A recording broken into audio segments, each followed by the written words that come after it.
Good morning dear students, how are you all. हाँ तो बेटा कैसा चल रहा है सब कुछ, मज़ा आ रहा है या नहीं। 2 चैप्टर हमने कर लिए, 2 क्या 3 कर लिए बेटा। 2 हिस्ट्री के हो गए, 1 चैप्टर ज्योग्राफी का हो गया। बारी आ गई है सिविक्स की। ठीक है, तो सिविक्स का बुक ओपन कर लो फटाफट। चैप्टर नंबर 1 करेंगे हम, द इंडियन कॉन्स्टिट्यूशन। ठीक है, तो फटाफट पॉज करो पहले और बुक निकाल लो सिविक्स की।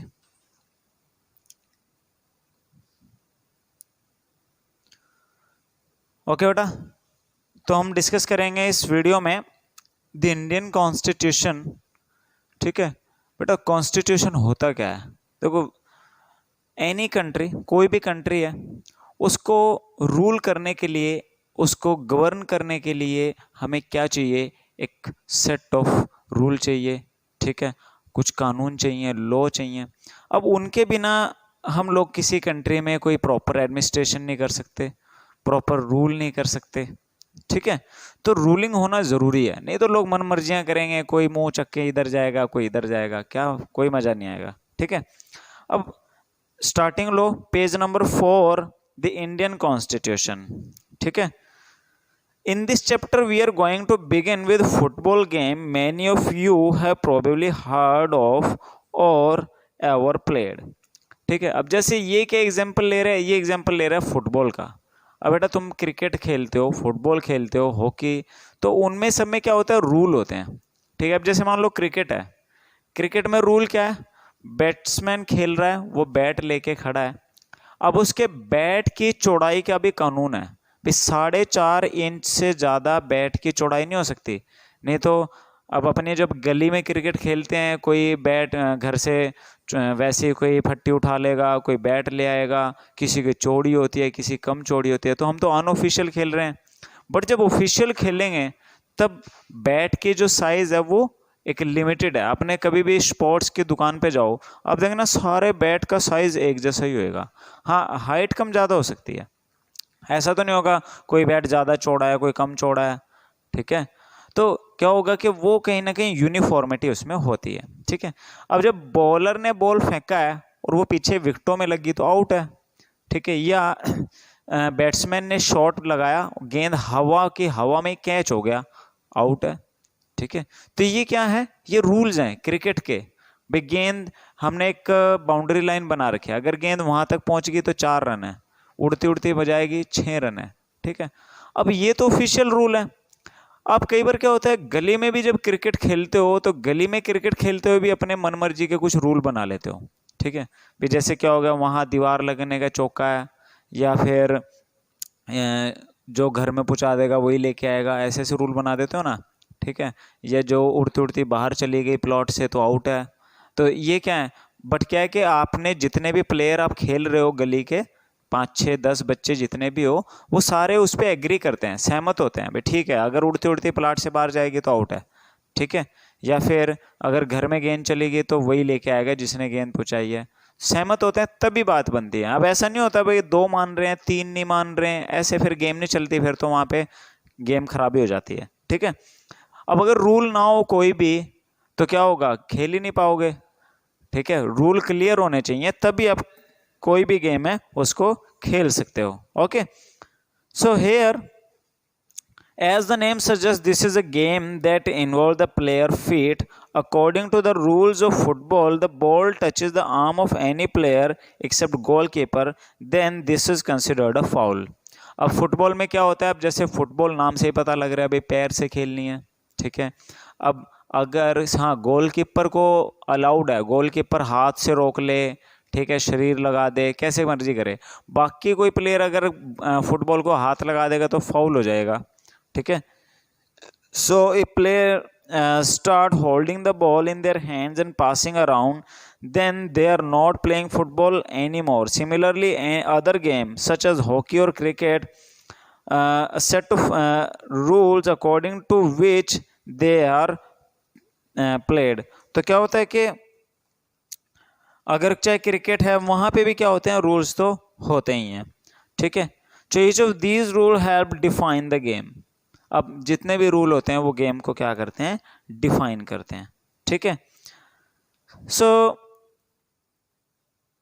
and helps distinguish one game from another. As these are fundamental to the game, we can also call them the constitutive rules of the game. तो इसीलिए हम उनको क्या कहते हैं, constitutive rules of the game.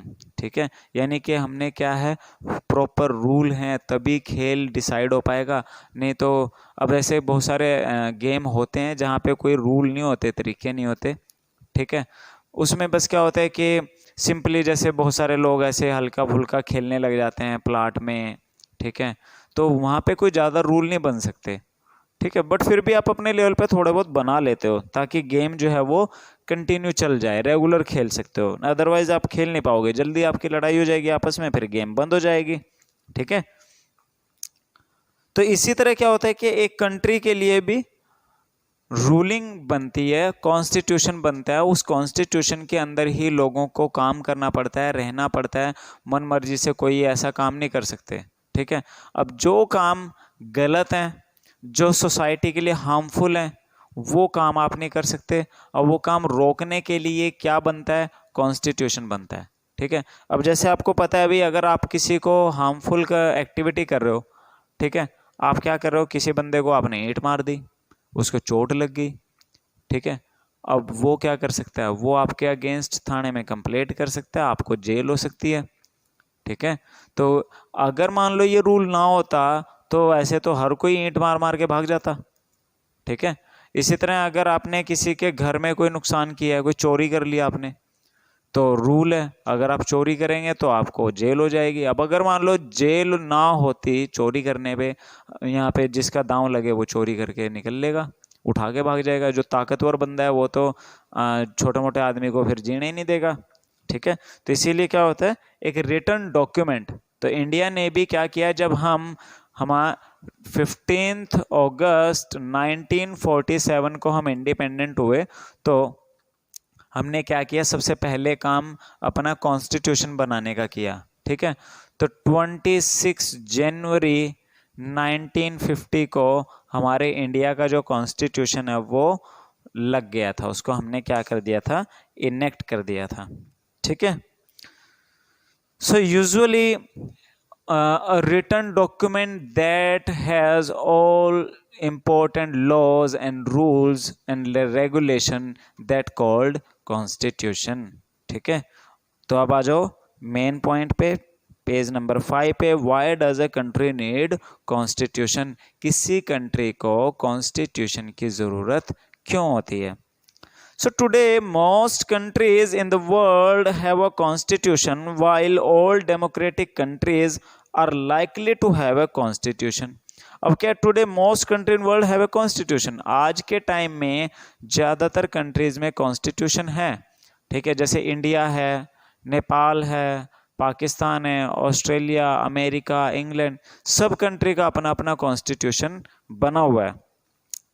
While all democratic countries are likely to have a constitution, it is not necessary that all countries that have a constitution are democratic. ठीक है, देखो यहाँ पे एक वर्ड आया है डेमोक्रेटिक. डेमोक्रेटिक हिंदी में हम इसको बोलते हैं लोकतंत्र. लोकतंत्र क्या होता है कि जहां पे लोग इलेक्शन के थ्रू क्या करते हैं, अपना रूलर चुनते हैं.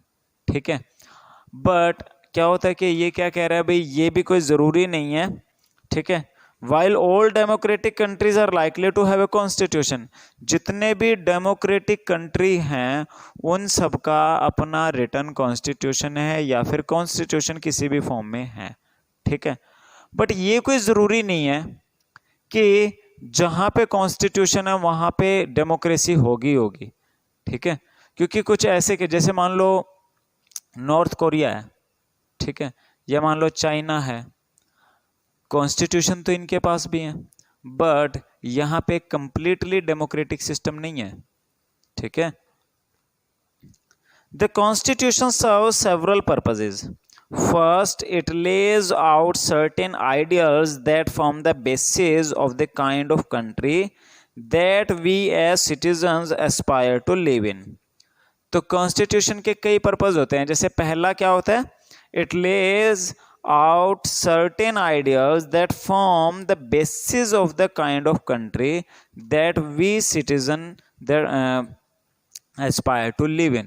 पहला तो क्या होता है, ये एक बेस देता है ऐसी कंट्री का जिस कंट्री में हम रहना चाहते हैं या जैसे हिसाब में हम रहना चाहते हैं। ठीक है, अब मान लो उस कंट्री में जो लोग रहते हैं वो जिस तरह के कल्चर के होंगे, जिस रिलीजन के होंगे, उनके कॉन्स्टिट्यूशन उसी के अकॉर्डिंग ही होंगे। ठीक है, तो इससे यानी वहाँ के जो लोग हैं वो जिस तरह से रहना चाहते हैं उस तरीके के ही जो रूल्स होते हैं वो उसमें लगे होते हैं, उसमें बने होते हैं। क्योंकि कॉन्स्टिट्यूशन बनाता कौन है? अब जैसे इंडिया में कॉन्स्टिट्यूशन बना, इलेक्शन हुआ। ठीक है, अभी भी जैसे पार्लियामेंट में लॉ बनता है तो क्या होता है, पहले इलेक्शन होते हैं। इलेक्शन से हर जगह से एक एक बंदा हमने चुन के भेजा है, वो मिल के रूल बनाते हैं, तो लोग ही तो रूल बना रहे हैं। तो अगर मान लो कोई रूल ऐसा बन जाता है जो इंडियन कल्चर के अगेंस्ट है तो उसको फिर लोग एक्सेप्ट नहीं करेंगे। तो हमसे पहले तो हमारे जो रिप्रेजेंटेटिव बैठे हैं, जो लीडर्स हैं, वही नहीं उसको एक्सेप्ट करेंगे। ठीक है, तो पहला तो क्या होता है कि ये एक वो आइडियल बेस तैयार करता है जिस बेस पे कॉन्स्टिट्यूशन या जिस फॉर्म का कॉन्स्टिट्यूशन होगा जिससे में जो कि हमारे फेवर का होगा। ठीक है, वैसे ही कॉन्स्टिट्यूशन होगा जैसा हम चाहते हैं। और put another way, a constitution tells us what the fundamental nature of our society is. तो कॉन्स्टिट्यूशन से ही पता लगता है कि भाई हमारे यानी कि हमारी जो सोसाइटी है वो कैसी होगी। ठीक है, अब मान लो एक जगह है, वहाँ के कॉन्स्टिट्यूशन में क्या है भाई, जो चोरी करेगा उसको 6 महीने की जेल होगी। ठीक है, एक कॉन्स्टिट्यूशन क्या है, वो कहता है भाई चोरी पे कोई जेल नहीं होगी। ठीक है, अब इसका मतलब क्या है, एक कंट्री तो क्या कर रहा है, वो तो थेफ्ट को बिल्कुल प्रोहिबिट कर रहा है। ठीक है, उसको जुर्म मान रहा है, और एक कंट्री थेफ्ट को जुर्म ही नहीं मान रही। ठीक है, तो हो सकता है वहाँ के लोगों को ही ऐसी थिंकिंग है, वो चोरी को जुर्म मानते ही नहीं, उनको लगता है भाई चोरी तो कोई बुरी बात नहीं है, उन्होंने नहीं रखी अपने कॉन्स्टिट्यूशन में। ठीक है, तो यानी कि इससे पता लगता है कि वहाँ के लोग कैसे हैं, वहाँ की सोसाइटी कैसी है। ठीक है, A country is usually made up of different communities of people who share certain beliefs but may not necessarily agree on all issue। अब एक कंट्री में एक से ज़्यादा कम्युनिटी के लोग हो सकते हैं। ठीक है, एक से ज़्यादा बिलीफ के लोग हो सकते हैं, उनके जो रिचुअल्स हैं, उनके जो तौर तरीके हैं वो अलग अलग हो सकते हैं। ठीक है, बट ऐसा अब वो सब एक पॉलिसी पे ज़रूरी नहीं है कि वो सारे के सारे ही एग्री हो जाएं। ठीक है, ओके, अब मान लो कोई पॉलिसी ऐसी है जो किसी एक कम्युनिटी के लिए फेवरेबल नहीं है तो वो प्रोटेस्ट करेंगे। ठीक है, या किसी के फेवर में है बट वो दूसरी किसी कम्युनिटी के फेवर में नहीं है, तो जिसके फेवर में नहीं है वो प्रोटेस्ट करेगा। ठीक है, a constitution helps serve as a set of rules and principles that all persons in a country can agree upon as the basis of the way in which they want the country to be governed। ठीक है, तो क्या है, a constitution helps serve as a set of rules and principles। भाई जो constitution है वो एक set of rules and principle के बनाता है। ठीक है, जो कि हमें हेल्प करते हैं किस में, that all person in a country can agree upon as the basis of the way which they want the country to be govern. भाई जिसमें कि जिस तरह से कंट्री को गवर्न करना है, जिस तरह की कंट्री को हमें रूल करना है, तो उस रूलिंग मेथड पे सब लोग एग्री हो जाएं। ठीक है, यानी कि लोगों का एग्री होना जरूरी है, तभी तो डेमोक्रेटिक कहा जाएगा। ठीक है, this includes not only the type of government but also an agreement on certain ideas that they all believe the country should uphold. ठीक है, तो क्या बोलता है, this include not only the type of government, इसमें government तो शामिल है ही है, बल्कि but also an agreement on certain ideas that they all believe the country should uphold. ठीक है, भाई गवर्नमेंट कैसी बनेगी, ये तो है ही है, साथ में ये भी है कि अपनी जो कंट्री है उसको किस तरह के आइडियल्स जो हैं, किस तरह के आइडियल्स हैं वो सारे के सारे होने चाहिए, उस पे भी लोगों का क्या होता है, एक एग्रीमेंट होता है। क्योंकि कॉन्स्टिट्यूशन बनने में सारे रूल जो होते हैं वो डिस्कस कर करके फाइनलाइज किए जाते हैं। ठीक है, तो क्या रूल होना चाहिए, क्या नहीं होना चाहिए, उस पूरे पे अच्छी तरीके से डिबेट होती है, डिस्कशन होती हैं। ओके, तो नेक्स्ट पेज पे आओ। Let us try and understand what we mean by through the two contrasting situations in the recent history। अब इसमें क्या है, हमें दो ऐसे एग्जाम्पल दिए हैं। अब वो दो एग्जाम्पल से आप उसको समझने की कोशिश करो। थोड़ा सा टफ है बेटा चैप्टर, बट ध्यान से सुनोगे तो आपको बिल्कुल मज़ेदार लगेगा। ठीक है, समझ आएगा सारा। अब यहाँ पे जो ये पिक्चर छपी हुई है ये नेपाल मूवमेंट की है। नेपाल में पहले क्या होता था, किंग सिस्टम होता था, वहाँ पे किंग होता था। तो वहाँ का किंग था, उसका नाम था ज्ञानेंद्र सिंह। ठीक है, अब ज्ञानेंद्र सिंह ने क्या किया कि वहाँ पे जो पार्लियामेंट थी उसको ख़त्म कर दिया। ठीक है, तो लोगों ने क्या किया, वो डेमोक्रेटिक सिस्टम को दोबारा इस्टेब्लिश करने के लिए क्या किया, प्रोटेस्ट किया। Okay, so let us try and understand what we mean by this through two contrasting situations in the recent history of Nepal, a country that borders India on the north. Until recently Nepal was monarchy। तो वहाँ पे क्या था, monarchy थी। Monarchy का मतलब क्या होता है, वहाँ पे राजा वाला सिस्टम था। The previous constitution of Nepal, which had been adopted in 1990, reflected the fact that the final authority rested with the king। अब वहाँ पे क्या हुआ, 1990 में, 1990 से पहले तो क्या था, वहाँ पे मोनार्किज्म था, किंग था। ठीक है, बट 1990 में चलो वहाँ एक कॉन्स्टिट्यूशन भी बन गया। बट उस कॉन्स्टिट्यूशन में ये बात थी कि जो फाइनल पावर होगी वो किसके पास होगी, वो किंग के पास होगी। ठीक है, यानी कोई भी जो पार्लियामेंट लॉ पास करेगी वो फाइनलाइज होने के लिए किसके पास जाएगा, किंग के पास जाएगा। अगर किंग उसको एक्सेप्ट करेगा तो ठीक, नहीं तो नहीं, वो नहीं चलेगा। ठीक है, so a people's movement in Nepal fought for several decades to establish democracy, and in 2006 they finally succeeded in putting an end to the power of king. तो 1990 के बाद से ही लोगों का प्रोटेस्ट चल रहा था, वो ये चाहते थे कि फुल्ली डेमोक्रेसी होना चाहिए, किंग होना ही नहीं चाहिए, फाइनल पावर भी लोगों के हाथ में होनी चाहिए। यानी कि जो अगर डिसीजन का फाइनलाइजेशन भी करना है तो वो किंग नहीं करेगा। ठीक है, तो फाइनली उनका जो प्रोटेस्ट चला वो 2006 तक चला। 2006 में क्या हुआ, जो नेपाल का किंग था उसकी पावर ख़त्म हो गई और उन्होंने क्या किया, अपना नया कॉन्स्टिट्यूशन बनाया। The people had to write a new constitution to establish Nepal as a democracy. The reason they didn't want to continue with the previous constitution is because it didn't reflect the ideals of country that they want Nepal to be and that they have fought for। तो उन्होंने 1990 में जो constitution बना था वो उससे agree क्यों नहीं थे, वो बदलना क्यों चाहते थे, क्योंकि वो ये कहते थे कि भाई हमने जो स्ट्रगल किया है, जिस तरह के कॉन्स्टिट्यूशन के लिए हमने स्ट्रगल किया, ये वो कॉन्स्टिट्यूशन नहीं है। ठीक है, हमने तो फुल फ्रीडम के लिए, फुल डेमोक्रेसी वाले कॉन्स्टिट्यूशन के लिए स्ट्रगल किया था और वो बना नहीं है। ठीक है, तो इसीलिए उन्होंने क्या किया, फाइनली 2006 में उनको कामयाबी मिल गई। चलो अब आओ नेक्स्ट पैरा पे। As in the game of football in which a change in a constitution will change the game altogether। अब जैसे मान लो खेल है, कोई क्रिकेट है, फुटबॉल है, अगर उसमें कोई रूल चेंज हो जाए तो वो पूरी गेम को ही इफेक्ट कर देता है। ठीक है, अब गेम को इफेक्ट क्या, अब मान लो चलो क्रिकेट का एग्जांपल अगर मैं ले लूँ, मान लो क्रिकेट में रूल आ गया भाई फास्ट बॉलिंग ज़्यादा तेज नहीं होएगी, फुल फास्ट नहीं फेंकनी, तो क्या होगा, ये तो गेम ही चेंज हो जाएगा। फिर तो बैट्समैन खूब चौके छक्के लगा देंगे अगर वो फुल फास्ट नहीं फेंकेंगे, कोई डर ही नहीं रहेगा फिर तो। ठीक है, तो कोई भी रूल आता है वो गेम को बड़े लेवल पे इफेक्ट कर देता है। तो यही कंट्रीज में होता है, जब कोई रूल चेंज होता है तो वो कहीं ना कहीं लोगों पे भी बहुत असर डालता है।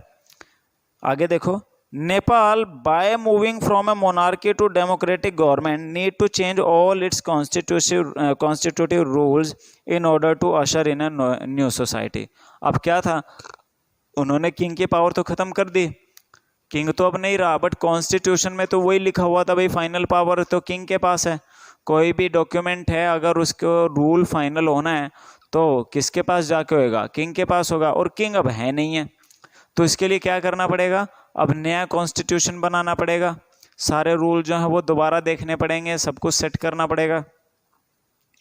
This is why the people of Nepal adopted a new constitution for the country in 2015. The caption alongside elaborate Nepal's struggle for democracy. ठीक है, तो फाइनली उन्होंने अपना नया कॉन्स्टिट्यूशन बनाया, हालांकि उसमें भी कुछ लोगों को एतराज़ था, बाद में फिर ऐसे वो चलती रहती हैं फिर, ठीक है, लेट तक भी नई नई चीज़ें ऐड होती रहती हैं कॉन्स्टिट्यूशन में, उनको हम कहते हैं अमेंडमेंट्स, ठीक है, संशोधन। Next para, the second important purpose of a constitution is to define the nature of country's political system. ठीक है, एक तो क्या हो गया, पहला क्या रीज़न होता है कि वो कंट्री की जो सोसाइटी है, जो लोग हैं, वो जिस तरह का कंट्री चाहते हैं, जिस तरह का सोसाइटी चाहते हैं, वो बेस बनता है कॉन्स्टिट्यूशन का, या कॉन्स्टिट्यूशन से पता लगता है कि लोग किस तरह के रूल या कैसे रहना पसंद करते हैं। और सेकंड पर्पस क्या होता है, constitution is to define the nature of country's political system, और कॉन्स्टिट्यूशन ही बताता है कि कंट्री का पॉलिटिकल सिस्टम कैसा होगा। ठीक है, डेमोक्रेटिक होगा, नॉन डेमोक्रेटिक होगा, या यूनिटरी गवर्नमेंट रहेगी, ठीक है, या 2 टायर या 3 टायर सिस्टम रहेगा। क्लियर। यूनिटरी सिस्टम क्या होता है कि एक कंट्री में बस एक ही लेवल पे सरकार होती है, ठीक है। एक होता है 2 टायर सिस्टम, जैसे मान लो अपने इंडिया में एक तो है सेंट्रल गवर्नमेंट, जो पार्लियामेंट है, प्राइम मिनिस्टर है, डिफेंस मिनिस्टर है, वो पूरी कंट्री के हैं। फिर आते हैं स्टेट के मिनिस्टर, ठीक है, चीफ मिनिस्टर हैं या स्टेट के अंदर जो मिनिस्टर हैं, तो वो अपनी पावर रखते हैं, केंद्र वाले सेंटर वालों की अपनी पावर्स हैं, ठीक है। तो इसको कहते हैं 2 tier system. For example, Nepal's earlier constitution stated that the country was to be ruled by king and his council of minister. अब पहले वाले में तो क्या था भाई, जो कंट्री है उसको रूल कौन करेगा, उसको रूल करेगा जो किंग है, ठीक है, और उसके जो मिनिस्टर्स हैं वो रूल करेंगे। इन countries that have adopted a democratic form of government or polity, the constitution plays a crucial role in laying out certain important guidelines that govern decision making within these societies. ठीक है, but in countries that have adopted democratic form of government, but जिन countries में democratic system को adopt किया जाता है, ठीक है, so the constitution plays a crucial role in laying out certain important guidelines. तो वहाँ पे एक कॉन्स्टिट्यूशन एक क्रूशियल रोल प्ले करता है वो गाइडलाइंस बनाने में, जो guideline that govern decision making with in the society, जो कि उन सोसाइटीज़ में या कंट्रीज़ में जो रूल मेकिंग है उसके लिए गाइडलाइंस तैयार करता है। कौन? कॉन्स्टिट्यूशन। ठीक है, अब जैसे मान लो इंडिया का कॉन्स्टिट्यूशन है, अब इंडिया के कॉन्स्टिट्यूशन में बहुत सारे राइट्स गिवन है लोगों को, ठीक है। अब मान लो एक राइट ये भी गिवन है कि आप पूरे इंडिया में कहीं भी आ जा सकते हो, ठीक है। अब हमारे कॉन्स्टिट्यूशन ने तो आपको राइट दिया आप इंडिया में कहीं भी आओ जाओ, बट मान लो कल को क्या हुआ, कल को किसी स्टेट ने, ठीक है, मान लो गुजरात में या महाराष्ट्र में क्या हुआ, उन्होंने अजीब सा रूल बना दिया अपने स्टेट में, भाई यहाँ पे हरियाणा के बंदे नहीं आएंगे, या पंजाब के नहीं आएंगे, या यूपी के नहीं आएंगे। ये क्या हो गया, ये कॉन्स्टिट्यूशन का वायलेशन हो गया। भाई इंडियन कॉन्स्टिट्यूशन तो कहता है कि इंडिया में, आप पूरे इंडिया में कहीं भी जा सकते हो, पर इंडिया का एक स्टेट अपने लेवल पे रिस्ट्रिक्शन लगा रहा है, भाई हम यूपी के या हरियाणा के या पंजाब के बंदे को नहीं आने देंगे। तो ये क्या हुआ, ये रूल इंडियन कॉन्स्टिट्यूशन को वायलेट करता है, ठीक है। तो उस पर क्या होगा, वो सुप्रीम कोर्ट वहाँ पे अपनी गाइडलाइन देके उस रूल को ख़त्म करवा देगा। उसके बाद next para, in democracy we choose our leaders so that they can exercise power responsibly on our behalf. और क्या होता है कि डेमोक्रेसी में हम जो अपने लीडर्स हैं वो खुद चुनते हैं, ठीक है, जो कि हमारे बिहाफ पे क्या करते हैं, डिसीजन मेकिंग करते हैं। However, there is always the possibility that these leaders might misuse their authority and constitution usually provides safeguard against this। अब ये भी डर रहता है कि जो बंदा हमने इलेक्शन के थ्रू चुन के भेजा है वो हो सकता है अपनी पावर का मिसयूज करे, और इंडिया में तो बहुत होता है भाई, ठीक है। बट उस मिसयूज को गार्ड कौन करता है, उससे कौन बचाता है, वो बचाता है कॉन्स्टिट्यूशन, ठीक है। अब कल को सारे लीडर मिल के कोई ऐसा रूल बनाने लगे जिसमें उनको तो फ़ायदा हो, बाकी जनता को नुकसान हो, ठीक है, तो क्या होगा, कॉन्स्टिट्यूशन है, नहीं बना सकते। अगर बनाएंगे तो क्या होगा, कोर्ट उसको कैंसिल कर देगा उस रूल को, ठीक है। अपनी मर्जी से नहीं वो कोई भी डिसीजन ले सकते। This misuse of authority can result in gross injustice as demonstrated in the classroom situation below, ठीक है। तो ये क्या होगा, वो इनजस्टिस क्रिएट कर देगा अगर मान लो वो अपने अपने पावर का मिसयूज करेंगे, ठीक है। अब जैसे नीचे पिक्चर है, अब इस पिक्चर में आपको एक क्या दिया है, एक स्टोरी दिया है, इसको समझो। Suresh is the class monitor. He is a bully. His classmates are not too fond of him. And Mrs. Rao, the class teacher, has to leave the classroom on some urgent work. She asks Suresh to mind the class. Suresh start picking on Anil. अब क्या हो गया कि जो सुरेश है वो class का monitor है, ठीक है, और टीचर जो है बाहर गई है, टीचर ने मॉनिटर को बोला भाई ध्यान रखियो क्लास का। तो Anil, today I am going to report you to Mrs Rao, ठीक है। अब जो वो मॉनिटर है सुरेश, वो ईमानदार नहीं है, वो ऐसे ही है, शरारती सा दिमाग का, ठीक है, झूठ बोल देता है। अब उसके हाथ में पावर है, हाथ में पावर क्या है, वो मॉनिटर है क्लास का। मैडम बोल के गई है कि अगर कोई शरारत करे तो उसका नाम बताइए मेरे को, ठीक है। अब सुरेश को पता है कि जिसका नाम तो बताएगा वो सारे पिटेंगे, ठीक है। तो अब वो अनिल को क्या कह रहा है, वो अनिल को कह रहा है आज तेरी वाट लगवा दूंगा मैं, ये देख। तो वो क्या कह रहा है, भाई आज तेरी रिपोर्ट करूंगा। अब अनिल क्या कह रहा है, but what have I done, मैंने क्या किया है। तो when Mrs Rao return to the class, अब मैम क्लास में वापस आ गई। Ma'am, while you were away Anil kept talking loudly and disturbing the class, he wouldn't listen to me. अब उसने क्या किया, जो मॉनिटर था सुरेश, उसने तो अपनी हरकत कर दी, ठीक है, उसके अनिल से बनती नहीं होगी, दुश्मनी होगी, तो उसने उसकी शिकायत लगा दी कि मैम ये अनिल हरकतें कर रहा था, शरारतें कर रहा था, तेज तेज बोल रहा था क्लास में, ना इसने मेरी बात मानी। अब मैम ने अनिल को पकड़ लिया। Anil, you will have to stay back after school today and write I will not disobey the class monitor 100 time. और उसको पनिशमेंट क्या मिली है, भाई तुम स्कूल की छुट्टी होने के बाद रुकोगे और 100 टाइम्स लिखोगे भाई आई will not disobey the class monitor.